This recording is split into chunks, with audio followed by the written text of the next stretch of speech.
Hello friends, today we are going to learn our next part of lesson Venn diagrams.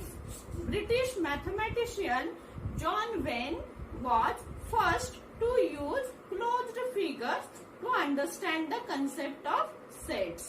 म्हणजे British गणितज्ञ John when हा जो होता त्याने पहिल्यांदा या बंदिस्त आकृत्यांचा वापर सेट म्हणजे संच दर्शवण्यासाठी केला होता. आणि these Venn diagrams they are useful to understand the relationship among sets. म्हणजे या संच मधलं परस्परांमधलं जे रिलेशन आहे ते आपल्याला समजण्यासाठी याचा वापर होतो. तसेच to solve the examples based on sets. त्या सेट्स वरचे एक्झाम्पल्स सॉल्व करण्यासाठी सुद्धा आपल्याला या व्हेन आकृत्यांचा वापर होतो. फॉर एक्झाम्पल बघा आता इथं या व्हेन आकृत्या ज्या आहेत या व्हेन आकृत्या म्हणजे काय तर दिलेले जे सेट आहेत ते सेट आपल्याला बंदिस्त आकृत्या जॉमेट्रिकल फिगर्सचा वापर करून आपल्याला हे सेट दर्शवायचे आहेत. For example first one is set Y. y is equal to in curly bracket 1 3 5 7 9 11. हा सेट आपल्याला आता दाखवण्यासाठी आपण या ठिकाणी सर्कलचा वापर केलेला आहे. अशा प्रकारच्या जॉमेट्रिकल फिगर्सचा आपण सेट दर्शवण्यासाठी वापर करणार आहोत. फॉर एक्झाम्पल सर्कल इथं आपण ओव्हल शेप वापरलेला आहे. तसेच आपण रेक्टँगलचा देखील वापर करू शकतो. परंतु रेक्टँगल हा युनिव्हर्सल सेट दर्शवण्यासाठी वापरला जातो ते आपण पुढे पाहणार आहोत. या ठिकाणी हा जो सेट आहे consider the set Y. This set Y is 1 3 5 7 9 and 11. This is shown in circle. Another set is set A. Set A is equal to what are elements 1 2 3 4 5. These elements of set they are denoted here in the oval shape, and such diagrams are called as Venn diagrams. Now our next part is subset. ज्याला आपण मराठीमध्ये उपसंच असं म्हणतो. Subset म्हणजे काय? If A and B are two sets such that every element of set B is an element of set A, then we can say that B is subset of A. याचा अर्थ काय आहे की समजा आपण दोन संच विचारात घेतले. Consider two sets A and B. आणि जर संच B मधला प्रत्येक एलिमेंट संच A मध्ये असेल, if every element of set B is in set A, then we can say that B is subset of A. म्हणजे B मधला प्रत्येक घटक हा A मध्ये असला पाहिजे. यासाठी आपण या ठिकाणी एक उदाहरण विचारात घेऊ. Let us consider one example. Consider set A. A is equal to in curly bracket 1 2 3 4 5 6 7 curly bracket closed. Another set is set B. B is equal to 5 6 7. Now there are three elements in set B. Observe two sets carefully. The elements of set B 5 6 7. Each and every element of this set B is in the set A. That is here is 5 6 and 7. So we can say that this set B is subset of set A. मग अशा वेळी आपण B हा A चा उपसंच आहे असं म्हणतो. आपल्याला सिम्बॉलिकली दर्शवायचं आहे. सिम्बॉलिकली आपण कसं दर्शवणार? B is subset of A. हे सबसेटचं चिन्ह आहे. आता हे जे उदाहरण आहे हे आपल्याला व्हेन आकृत्याच्या सहाय्याने दाखवायचं आहे. तर हा आपला सेट A आहे. सेट A चे जे एलिमेंट्स आहेत 1 2 3 4 5 6 and 7. आणि another set that is set B is subset of set A. So here is another set that is B. The elements of B are 5 6 and 7. So B is subset of A. Let us consider another example. Set of natural numbers. It is subset of set of whole numbers. What are elements of set of natural numbers? We know n is equal to in curly bracket 1 2 3 4 5 6 7 and so on. What about whole numbers? W is equal to 0 1 2 3 4 5 6 and so on. So every element of this set n it is in the set W. Therefore n is subset of W. Also W is subset of I, means set of whole numbers is subset of set of integers. Also, set of integers is subset of real numbers. Integers are -1, -2, -3, -4, negative integers, positive integers, +1, +2, +3, including 0. Now, this is subset of real numbers. So, this is about the subset relation. Remember some properties about subset relation. First one, every set is subset of itself. A is subset of A. प्रत्येक संच हा त्याचा उपसंच असतो.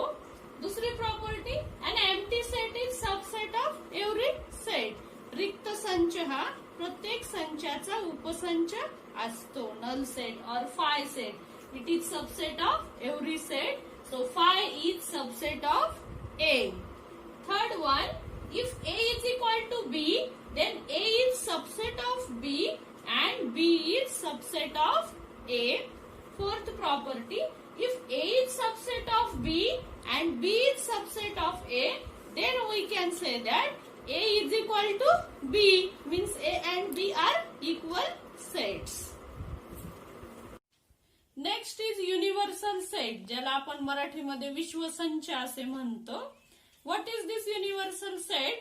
It is a suitably chosen non empty set of which the sets under consideration are subsets of that set is called as universal set. म्हणजे एक असा संच आहे की इतर संच जे आपण विचारात घेत आहोत उदाहरणामध्ये, ते इतर संच त्या संचाचे उपसंच आहेत. अशा संचाला आपण युनिव्हर्सल सेट किंवा विश्वसंच असे म्हणतो.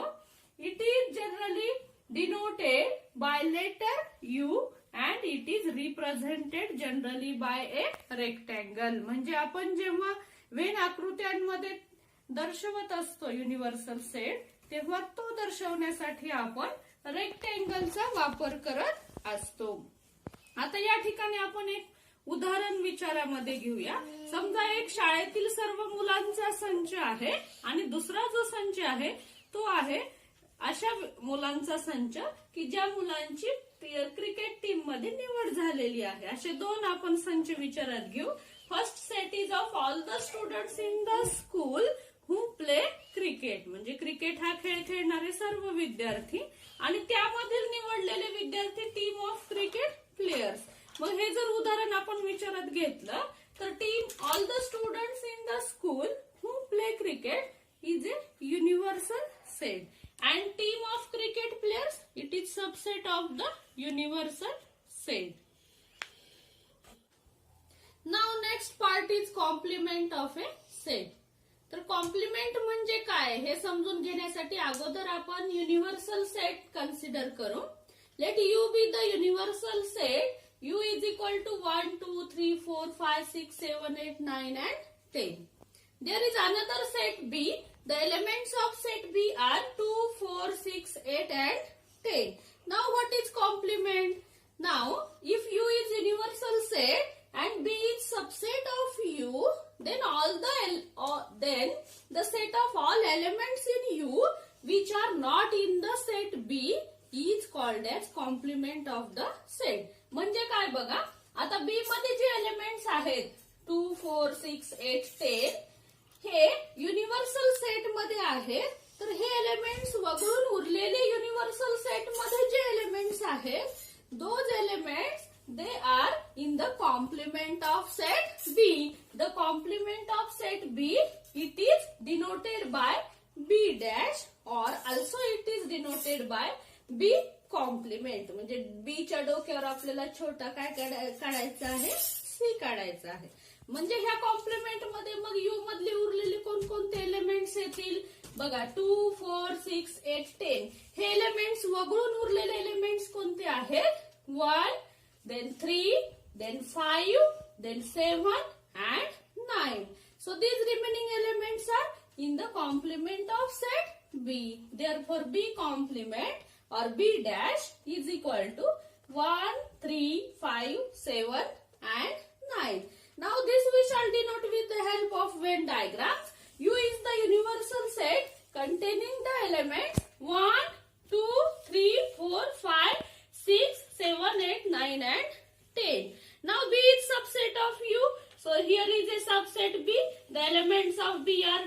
4, 6, 8 and 10.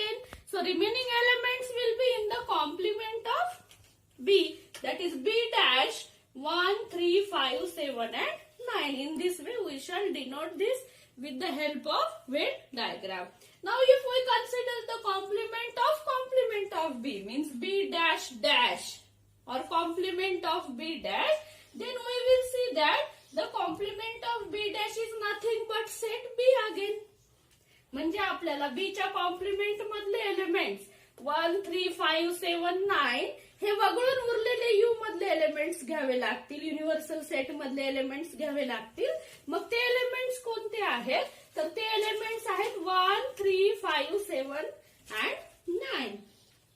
हे B डॅश चे एलिमेंट्स आहेत आणि त्याच्या कॉम्प्लिमेंट्सचे element 2, 4, 6, 8 and 10. Those are the elements of B dash dash. It means that the complement of this B dash is nothing but the set B itself. Now we shall see some properties of complement of a set. To understand these properties, consider U as universal set and A dash are subsets of this universal set. Our first property is no elements are common in A and A dash. So A and A dash are subsets of universal set. These are complements of each other. Therefore, there is no any common element in these two sets A and A dash. Second property is A is subset of U and A dash is also subset of U. Third property, complement of set U is empty set. If we consider the complement of this universal set, then the complement of universal set is phi set or null set or it is empty. Fourth property is complement of empty set is U. If we consider the complement of empty set, then the complement of this empty set is nothing but our universal set. So these are some properties related with complement of a set. We shall